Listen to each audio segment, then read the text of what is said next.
ya marang Kadang Lesmana. Mula kang ingaranan Purba sejati.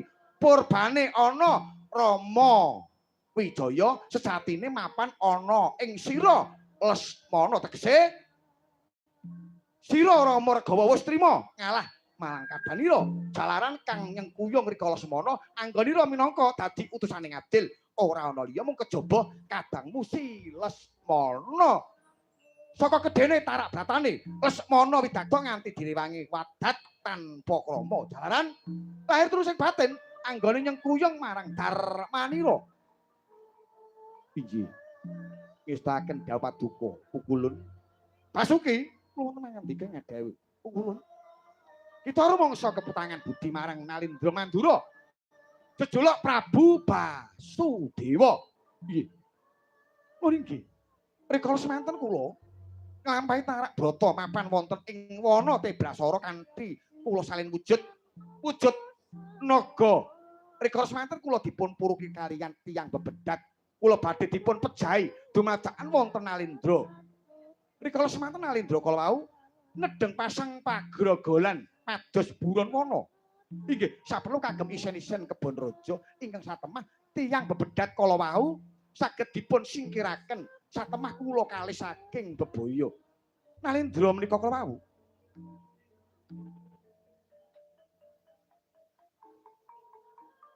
menika Nalindra Mandura Prabu Basudewa mila Pukulun. Rumaos gesang kula dipun ayomi dening Prabu Basudewa sak saged-saged kula badhe males kesaenan dhateng Trak Mandura. Lah dalah. Bener. Wong digawe becik kuwi kudu males kanthi becik. Digawe apik kudu diwales kanthi apik. Kuwi nggih bulet. Prayoga banget Basuki. Yen pancen mangkono. Dina iki tumuli budhal. Para Jawata wis padha mangayu bagya mung wanter dawuh ulun. Aja nganti kleru. Manitisa marang papan kang sak mestine. Nggih. Ngestaken dawuh Pukulun.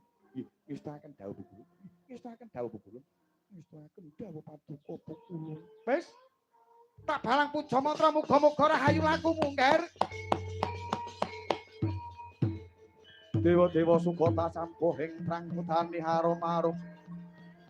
Ngendanuhing ngawiyat.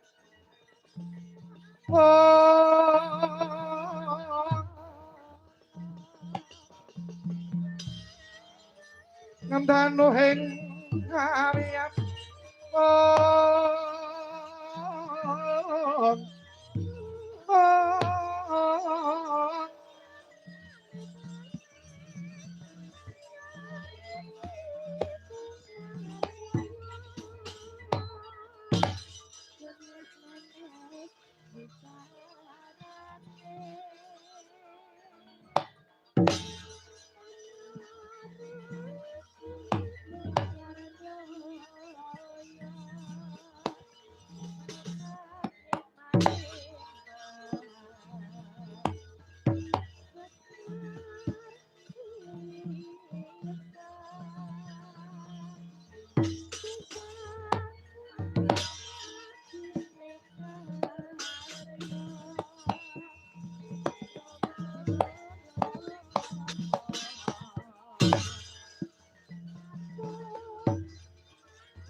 Sangkang Grosupar